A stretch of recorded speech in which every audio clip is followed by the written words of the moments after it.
Chers tandémistes, bonsoir. Très heureuse de vous retrouver avec un nouvel invité sur Tandem 2.0. Et ce soir, je suis doublement ravie, puisqu'en plus de recevoir une femme de tête dont j'adore la plume, j'ai la joie de partager ce plateau avec le docteur Michael Wolf, qui se fait trop rare de ce côté-ci de la caméra. Bonsoir Michael. Bonsoir Galit. Comment ça va? Bon, écoute, très très bien, puisque je suis à tes côtés. Eh ben, écoute, moi je suis contente de te voir de ce côté plutôt que derrière. Alors Michael, ce soir on reçoit une récidiviste sur Tandem 2.0, une auteure qui était venue nous parler de son précédent livre et dont je guettais la sortie du 3e roman pour la réinviter tant j'avais aimé les 2 premiers. Alors je te propose qu'on accueille tout de suite sans plus tarder Madame Nathalie Bianco. Bonsoir Nathalie. Bonsoir, bonsoir à tous. Bonsoir. Comment tu vas? Écoute, je vais très bien. Je suis ravie d'être face à mon téléphone et de vous parler. Bah, écoute, nous, on est ravis de t'avoir ce soir avec nous. Alors, il y a beaucoup de sujets que j'aimerais aborder avec toi, parce qu'il n'y a pas que par tes romans que tu te distingues, mais aussi par le buzz que tu fais avec tes publications sur les réseaux sociaux, avec des chroniques affûtées et mordantes. Alors, on va aussi, bien sûr, parler d'actualité ce soir. Mais commençons tout de suite avec le 3e roman, Les Petites, sorti il y a tout juste quelques jours. Un roman, encore une fois, touchant, drôle et tellement authentique, qui nous raconte une belle histoire d'amitié, mais où tout tourne finalement, Michael, autour de l'amour, du manque d'amour et du besoin d'amour. C'est ça. Eh ouais, l'amour.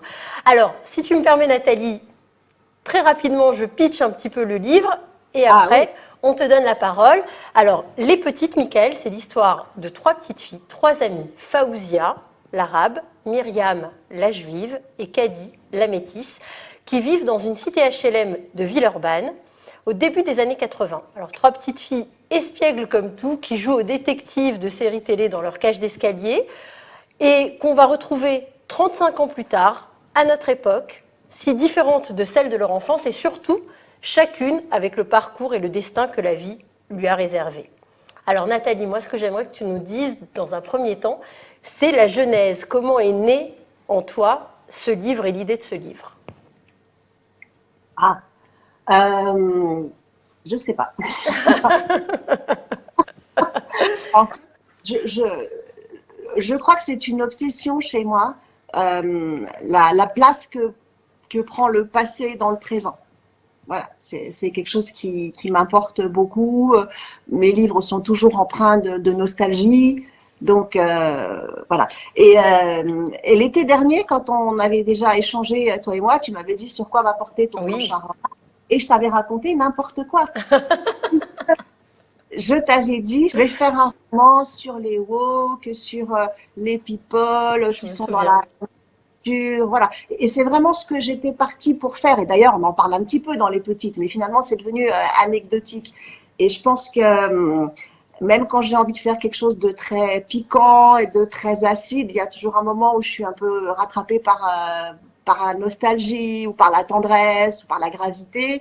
Donc du coup, il y a un petit peu des woke dont je me moque gentiment dans le roman, mais ils font même pas un quart du livre. Et puis je me suis dit, allez, quand on a une obsession, mieux vaut s'y livrer totalement plutôt que d'essayer de la fuir, parce que de toute façon, ça me rattrape toujours. Voilà. Galit, tu me feras penser de lui poser la question à la fin de cette interview. Qu'est-ce qu'elle a prévu pour son 4e livre, juste pour qu'on puisse comparer avec la prochaine interview. Nathalie, moi je vais poser une question obligatoire. On a derrière Galit la couverture, une belle couverture d'ailleurs du livre, avec les 3 petites. Est-ce que cette histoire est une histoire autobiographique? Non, moi je suis écrivain, hein, donc je raconte des histoires. Je mêle un peu ma propre histoire, ce que je connais, à ce que j'entends, à ce que je vois et à ce que j'imagine. Voilà. Donc,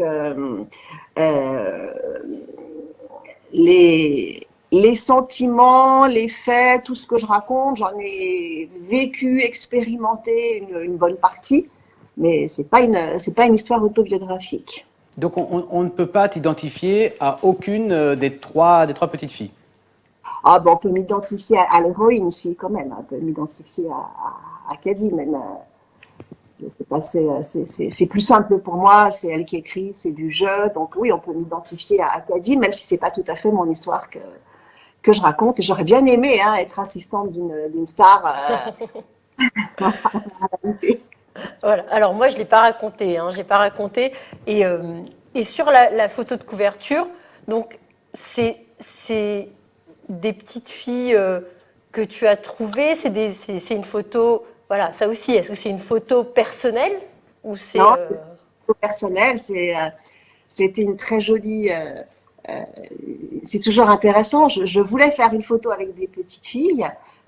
J'avais ce besoin qu'il y en ait une qui soit métisse, qu'elle soit un peu grande. Voilà, donc c'est pas possible en prospectant autour de tout le monde. J'ai jamais trouvé une photo avec 3 petites filles qui soit suffisamment exploitable. Et puis j'ai demandé à des amis, tu veux pas inviter des copines avec ta fille et puis tu les prends en photo avec ton téléphone et puis ça marche pas. Donc j'ai fini par demander de l'aide et puis à trouver 3 vraies petites filles, des filles d'amis, et puis on a fait un shooting un dimanche après-midi pour que ça soit pour qu'elles aient l'air le plus. Alors, elles étaient mortes de rire parce qu'on leur a dit. C'est super bien réussi. C'est voilà, super bien réussi. C'est super bien réussi. Alors, dans ce livre, je veux dire que je trouve ça très émouvant. T'écris quelque chose, t'écris une histoire, t'as les gens dans la tête, et puis le jour où tu vois les photos de tes personnages, où tu te dis ah bah oui c'est les vrais. J'ai trouvé ça super émouvant. Voilà. Oui, alors franchement, maintenant que tu le racontes comme ça, effectivement, c'est émouvant parce que moi, je me demandais effectivement si c'était une photo qui était, voilà, que tu avais ressortie des petites filles dans le quartier où tu vivais, des copines à toi. Mais bon, là, comme tu le racontes, effectivement, quand on les imagine, les personnages, et qu'après, on les concrétise avec des vrais gens, c'est assez émouvant.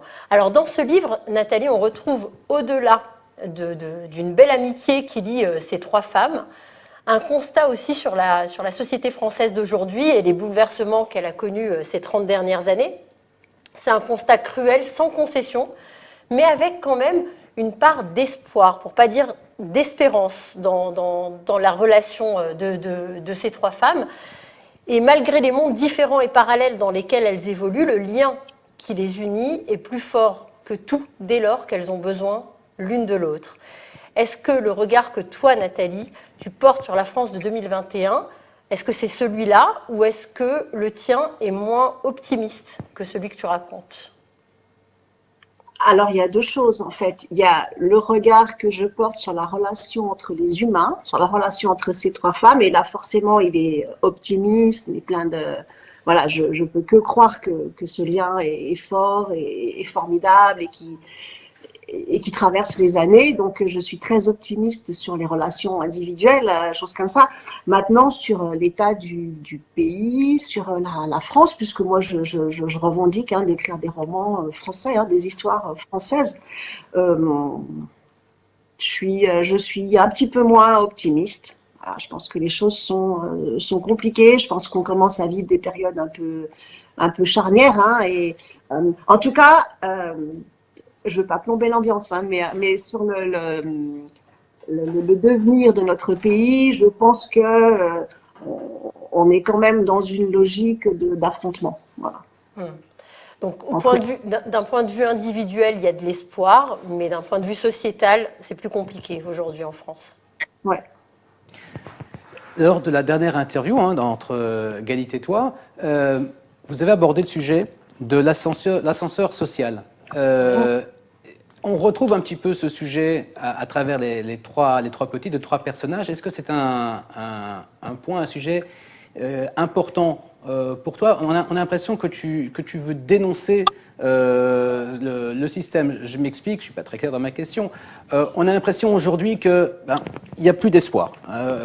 L'ascenseur social, vous l'avez dit la dernière fois, est en panne. Et pourtant, on a l'impression que ces 3 petites ont quelque part, chacun à leur niveau, ont vraiment réussi, alors que c'était peut-être pas évident dès le départ. Donc, est-ce que ça a de l'importance pour toi, ce sujet de l'ascenseur social?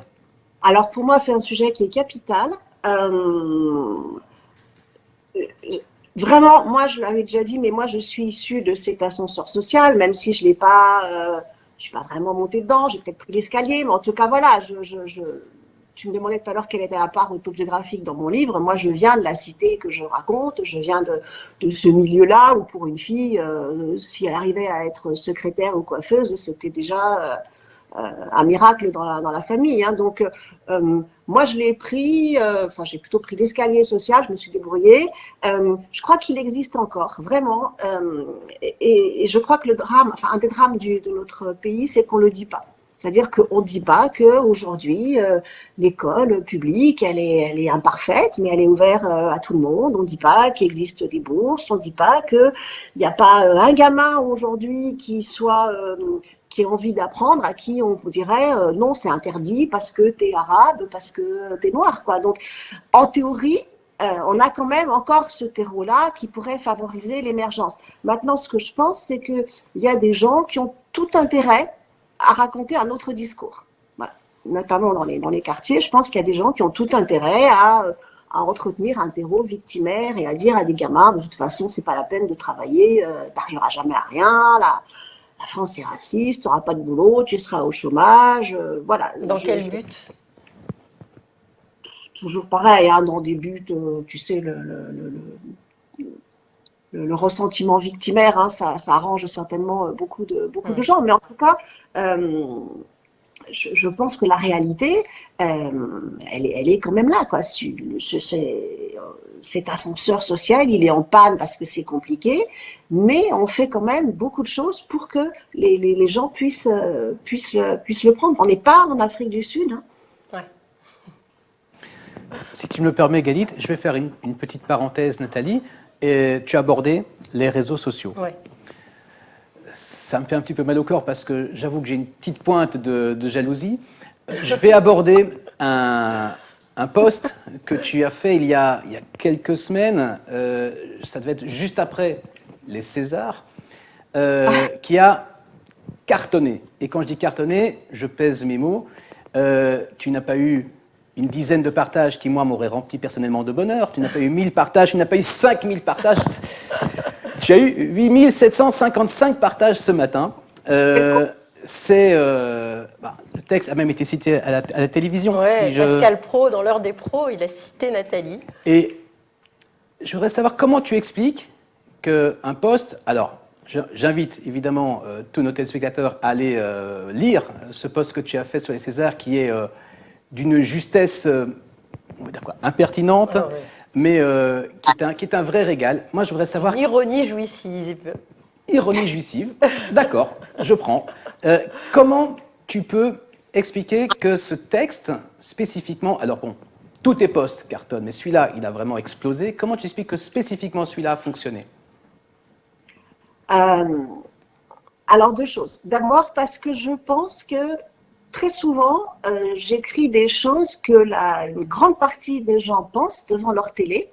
Là, je pense que le soir des Césars, mais comme le soir des victoires de la musique, enfin voilà, je pense qu'il y a une immense majorité de gens qui regardent, qui se disent mais qu'est-ce que c'est que ce truc, mais c'est pas possible. Et les gens ne l'expriment pas, les gens n'en parlent pas parce que ils ont l'impression qu'ils sont pas légitimes, qu'ils vont être ringards, qu'ils vont être ceci, qu'ils vont être cela. Donc j'ai l'impression que souvent j'arrive au bon moment parce que j'arrive à exprimer ce qui est quand même le ressenti d'une grande partie des gens. Voilà, je l'avais déjà dit la dernière fois, mais moi, je reçois souvent des messages de personnes qui me disent « Merci d'avoir su tourner ce que j'ai en tête, ce que je pense ». Donc ça, c'est la première réponse, hein, c'est que je suis loin d'être la seule à avoir été consternée ou à être consternée par ce qui se passe et par tout ça. Et puis, la deuxième élément de réponse, je pense que c'est parce que il faut répondre à ce déferlement de folie qui nous tombe dessus, d'idéologie décoloniale, séparatiste, indigéniste, revancharde, haineuse. Je crois qu'il ne faut pas rentrer dans leur jeu d'être dans une analyse sociologique, de réécrire l'histoire, de jargonner. Je pense qu'il faut les traiter comme ils le méritent, avec la réaction qui nous vient le plus spontanément, c'est-à-dire qu'on a envie de se marrer. Oui. Tout simplement. Ça, c'est très réussi. J'avais imprimé le texte, j'avais envie de lire des petits extraits, mais Je peux pas. Je pense qu'il faut laisser ce qui appartient à César. Je vous invite donc, les téléspectateurs de Tandem 2.0, à aller sur la page de Nathalie Bianco et de lire, d'abord, découvrir sa page si vous ne la connaissez pas et de lire ce post en particulier, c'est succulent. Puis peut-être que ça va permettre de passer à 9000, 9500, 10 000, et puis 10 000 depuis, partages. depuis, elle en a écrit bien d'autres. Et surtout, par rapport à ce que tu disais à l'instant, Nathalie, c'est aussi parce que moi, mon impression, mais c'est vrai que je vis plus en France, mais c'est vraiment, je suis encore très très présente. C'est-à-dire que je suis physiquement ici, et ma culture et mon esprit très souvent sont plus souvent en France qu'en Israël. L'impression que moi j'ai, c'est que les individus, la majorité des gens, pensent comme toi, comme je pense exactement, j'adhère tout à fait à ce texte, mais c'est surtout que c'est les autres qu'on entend. Les gens comme toi, comme moi, on les entend pas. Ces opinions-là ne sont quasiment plus représentées sur les plateaux télé, alors que malheureusement, je pense que c'est l'opinion d'une grande majorité des gens. Voilà. Donc, on a la chance de vivre à une époque où chacun peut prendre son ordinateur, son téléphone, et puis tweeter ou écrire ses états d'âme. Alors, quelquefois, ça n'a pas d'intérêt. Et quelquefois, ça permet de mettre en lumière un autre son de cloche qui n'annule pas le premier, mais de dire « Coucou, mais nous, on est là aussi. » Et on trouve juste que vous avez l'air de sacré dingue. Voilà. Et puis tu l'exprimes tellement bien. Alors je reviens quand même au roman, Les Petites. Alors, tu as eu la gentillesse, nos abonnés ont eu la chance de lire en avant-première, donc sur la page Tandem 2.0, ces 2 derniers jours, un des chapitres du livre. Dans ce chapitre, la petite Cadie décide qu'elle veut devenir juive et se fait inviter un vendredi soir à un repas de Shabbat dans la famille de la petite Myriam. Et quand on lit ce passage, on sent presque l'odeur de cette shakshuka, de cette salade cuite du vendredi soir et du couscous et son bouillon. Tu arrives à retranscrire, mais parfaitement, l'atmosphère, l'ambiance des Shabbats familiaux que nous connaissons et qui émerveille ce Shabbat-là, la petite Cadie, qui a juste finalement besoin de se sentir aimée et trouve que ce repas a le goût de l'amour. Alors, sans en dire trop, sans trop en dévoiler, une fois adulte, Cadie, elle a des problèmes de comportement alimentaire, elle a un problème pour se nourrir. Et finalement, le fait qu'elle exprime petite que ce repas, finalement, il a le goût de l'amour. D'ailleurs, si tu me permets, je vais lire un tout petit passage de ce chapitre qu'on a publié sur notre page Tandem. Alors, j'ouvre les guillemets donc. C'est la petite Cadie qui s'exprime. « Je décidais que la nourriture serait mon premier pas vers la conversion religieuse et j'attaquais avec entrain ma semoule noyée de sauce. Ma stratégie s'avéra un succès bien au-delà de mes espérances puisqu'on me resservit 2 fois. Je me sentais au bord de l'explosion, mais pour rien au monde, je n'aurais pris le risque de décevoir cette généreuse famille. J'étais remplie, et pas que de shakshuka et de couscous, j'étais remplie d'amour et j'avais l'intuition que de cela, je ne serais jamais repue. » Alors finalement, Nathalie, c'est un peu l'éloge de la famille que tu fais dans ce livre. Et au-delà de la famille, de l'importance d'avoir un foyer. C'était important pour toi, ça aussi, c'est un élément... j'ai pas envie d'être impudique en te demandant est-ce que c'est un élément ici autobiographique ou pas, mais tu le retranscris tellement bien qu'on ne peut pas s'empêcher d'y penser. Alors, deux choses. D'abord, sur le rapport à la nourriture, oui, c'est quelque chose qui est toujours fort dans mes romans. Donc, il y a ce repas de Shabbat dans la famille juive qui est un passage que j'ai vraiment adoré écrire. Et puis, il y a plein d'autres passages aussi où elle va manger chez la famille arabe, où là, ça cuisine moins bien, mais c'est très drôle également. Et elle adore ça. Donc, je pense que ça dit des choses importantes. Est-ce que c'est un thème important pour moi l'appartenance familiales, amicales et amoureuses sont au centre de tout ce que j'écris. Ouais. Ouais. Pardonne-moi, Galit, j'ai une question essentielle pour toi, Nathalie. Moi aussi, étant ashkénaze, je suis converti au Shabbat, en l'occurrence tunisien. Et donc, une question essentielle. Quel est pour toi ton plat préféré de Shabbat? Parce que tu en as décrit plein, mais celui que toi, tu préfères. Alors, j'ai écrit ce livre pour qu'on m'invite. Hein.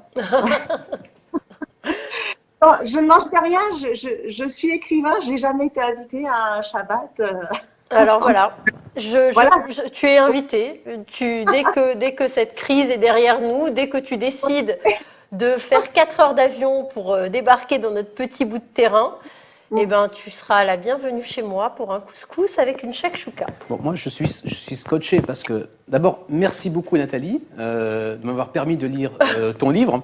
Parce que j'ai un petit peu honte de le dire, mais on vit une époque où lire est presque du luxe. Et je regrette qu'une seule chose, c'est de ne pas avoir eu le livre, le papier en main. Je l'ai lu sur une tablette.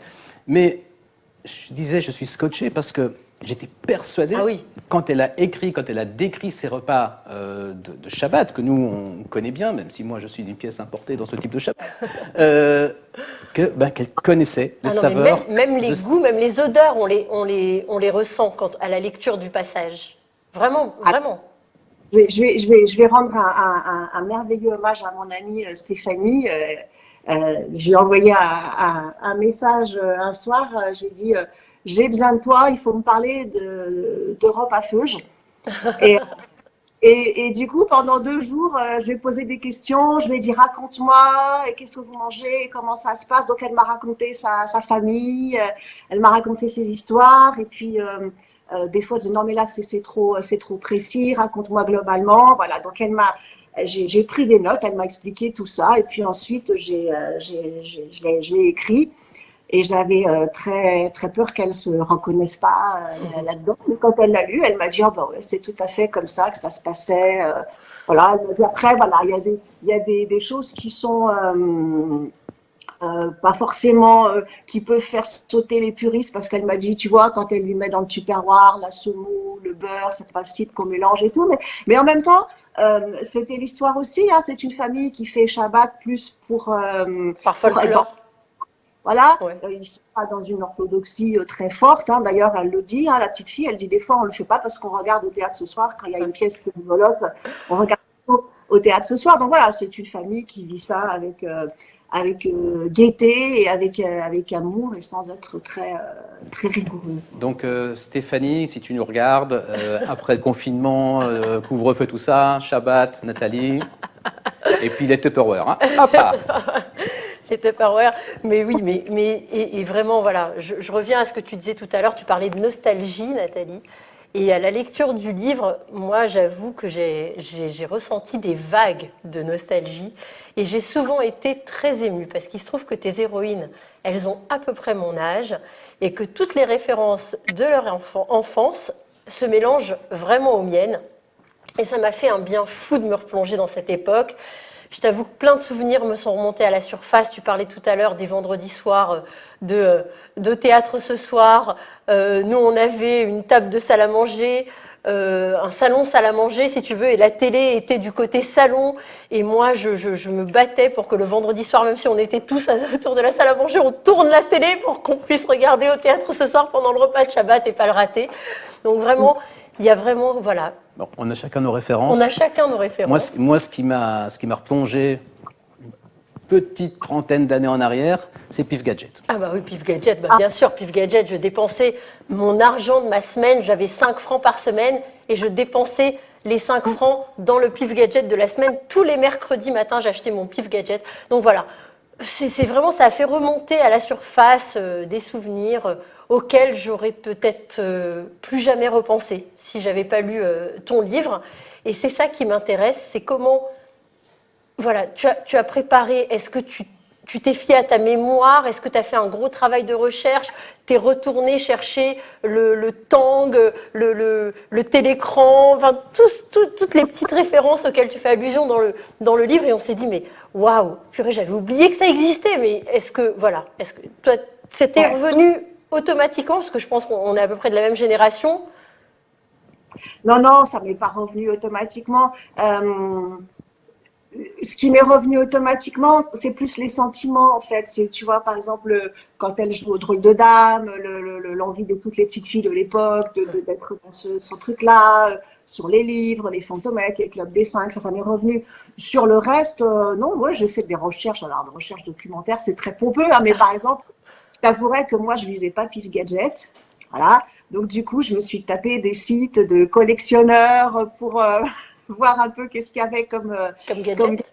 des choses comme ça. D'ailleurs, c'est des mondes totalement fous, hein. Tu tapes collection Pif Gadget et là, c'est la cinquième dimension qui s'ouvre sur tes pieds. Donc, par exemple, voilà, pour les Pif Gadget, j'avais pas de souvenir. Je me souviens que ça existait. Je me souviens peut-être en avoir acheté un ou deux, mais pas suffisamment pour avoir de la matière. Donc, oui, j'ai fait des recherches documentaires sur les années 80. Voilà. Bah là encore, comme pour le repas de Shabbat, vraiment, tu tapes pile à chaque fois. On a l'impression vraiment, même les goûters que la maman de Faouzia prépare, ce pain avec ces carreaux de chocolat, la baguette comme ça avec les carreaux de chocolat. Mais vraiment, c'est tous les gens de notre génération, tous ceux qui ont été enfants dans les années 70 et 80 vont vraiment prendre un plaisir infini à lire ton livre. D'ailleurs, le livre est sorti il y a quelques jours, quelques semaines. Est-ce que tu as un retour déjà des lecteurs sur ce livre? Oui, il est sorti il y a une grosse semaine, une dizaine de jours. Oui, j'ai quelques retours pour l'instant qui sont sympas. Après, il faut toujours attendre un peu plus que ça, d'avoir plus de retours. Mais pour l'instant, les gens sont assez. Alors, les gens qui me connaissaient avant sont un peu étonnés parce qu'il est un petit peu plus grave, un petit peu plus sombre. Moi, j'ai commencé avec Les Courants d'air, qui était vraiment un roman humoristique. Alors, je vais vers la gravité à chaque fois. Les printemps étaient un petit peu plus graves. Celui-ci était un petit peu plus nostalgique et plus sombre. Donc, les gens sont étonnés. Mais globalement, pour l'instant, les retours sont bons. Ouais. Alors, pour mêler un petit peu ce qu'on disait tout à l'heure, les réseaux sociaux et l'écriture, est-ce que le fait de vraiment à chaque fois bien taper là où il faut sur les réseaux sociaux, est-ce que ça aide pour la vente des livres? Je crois, oui. Ouais, je crois. Je crois que ça m'aide à démarrer en tout cas. Voilà. Les 100 premiers se vendent tout de suite parce qu'il y a des gens qui me suivent. Ouais. Et il y a des gens qui vont dire, ah, j'ai lu tel article, telle chronique, ah, mais j'ai vu que vous faisiez des livres. Voilà, donc oui, ça donne un coup de pouce, bien sûr. Ça, c'est super. Mais d'ailleurs, quand on a publié, donc, comme je disais, il y a 2 jours, un des chapitres du livre, ce chapitre où Kadi décide qu'elle veut se convertir au judaïsme. Et on a eu une lectrice qui a donc lu ton livre et qui nous a laissé un très joli commentaire. Donc je vais te le lire et tu vas voir, c'est très élogieux. Alors, je me permets. Donc, quand on suit Nathalie Bianco sur les réseaux sociaux depuis de nombreuses années, que l'on se régale de sa plume, on ne peut que prendre plaisir à lire ses livres. Les Petites, ce 3e roman ne ressemble en rien au précédent. Le seul point commun, c'est le style, unique et reconnaissable. Un détail, une scène de vie ordinaire, un souvenir de jeunesse, se transforme en invitation au voyage à la rêverie. Tout est si bien décrit. On déguste chaque mot, chaque phrase qui exprime si bien les choses. On s'attache tout de suite aux 3 personnages principaux, ces 3 femmes dont on découvre les parcours de vie parfois chaotiques, sans occulter les autres seconds rôles. On alterne entre le rire et les larmes, l'émotion est bien là. Et puis ce roman nous fait réfléchir, il est engagé, il pose de vraies questions sur l'évolution de notre société, tout y est, c'est aussi léger que lourd de sens, tout ce que l'on attend d'un livre est là, bravo à l'auteur pour ce livre et pour son talent. Je crois que tout est dit. En plus, ça résume bien tout ce qu'on a dit. Tu parlais tout à l'heure, tu disais que c'était un livre un peu sombre. Moi, au contraire, je trouve que ça alterne entre légèreté et un peu plus de gravité. Des problèmes auxquels beaucoup de gens sont confrontés aujourd'hui dans la vie de tous les jours. Et vraiment, tu arrives à retranscrire, tu arrives à percevoir des choses que tu sais très bien transmettre. Et ça, vraiment, je trouve que c'est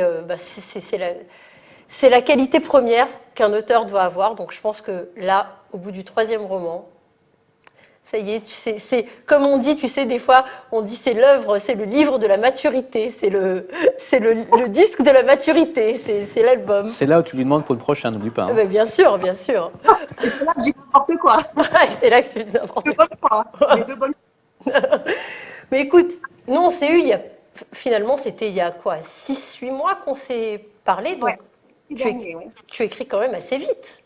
Ouais, j'écris très vite, ouais. Mais ça, c'est... Bravo. Ouais, j'écris vite, ouais. Et donc, est-ce que tu sais quels sont tes projets? Est-ce que tu as déjà une idée pour le prochain? Alors là, cette fois-ci, je ne vais pas te raconter n'importe quoi, pour la bonne raison que le 4e le premier jet du 4e est terminé. Oh là là. Je suis en admiration. Je mets des heures à écrire un post Facebook. Oui, 1757 pages, hein. En fait, là, je me suis lancée dans ce que j'aimerais être une série de polars un peu humoristiques et que je vais très certainement lancer sous pseudo. Voilà, je ne vais pas les lancer sous mon nom. Voilà, je vais me faire une autre identité.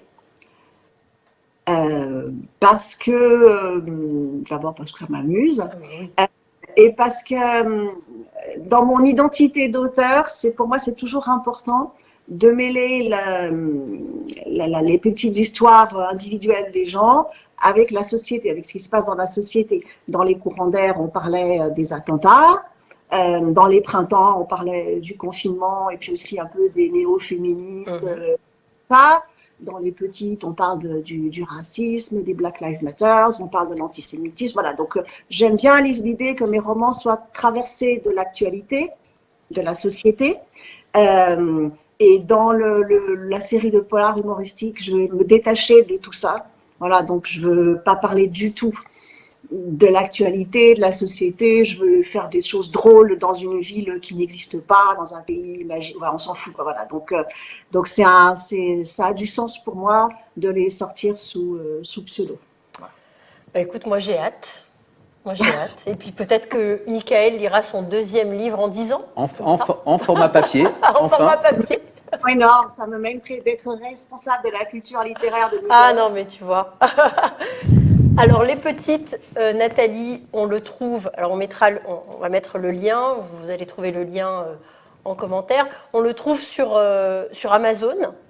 Alors, on le trouve sur Amazon essentiellement pour l'instant, et puis dans une dizaine de jours en librairie également, sur commande.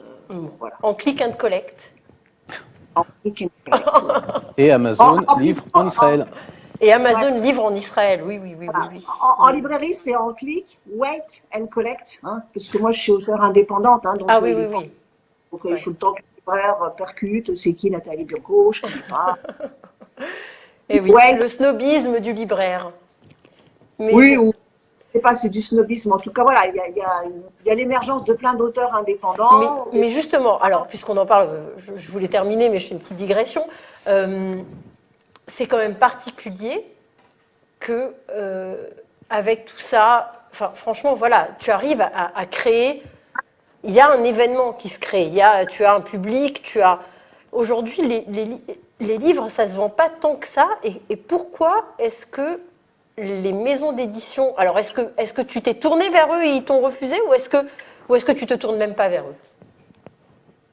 Alors, je m'étais tournée vers eux pour mon premier roman, pour Les courants d'air.